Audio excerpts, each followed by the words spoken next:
आज मी गोसावी काकूंच्यात आलेले आहे आणि काकूने मोदक बनवलेत. आज त्यांच्या शेतात काहीतरी गणपतीची स्थापना करायची आहे वाकरी गावात.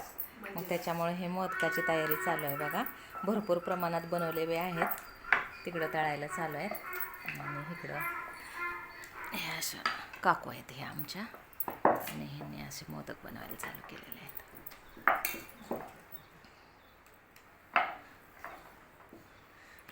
किती बनवायचेत काकू? किती बनवायचेत मोदक ना? जेवढे होतील तेवढे बनवायचे. 10-11 नारळाचे. हो.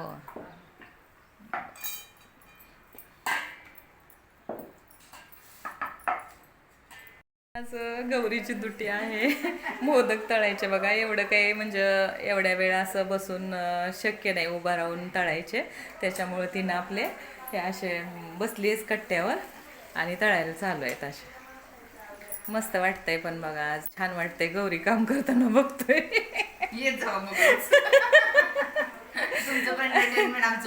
काय तर हे असे मोदक बनवलेत आम्ही सर्वांनीच बनवलेले आहेत असे. आणि हिनं तळलेत खूप छान बरं का. कडक मस्त असे कमी गॅसवर मस्त असे तळलेत. छान वाटतंय. आणि देवाचं काम करायला कधी आळस येत नाही. सगळे मिळून असले तर खूपच छान वाटतं बरं का. त्याच्यामुळे उद्या पूजा आहे गणेश जयंतीची, त्याची तयारी चालू आहे.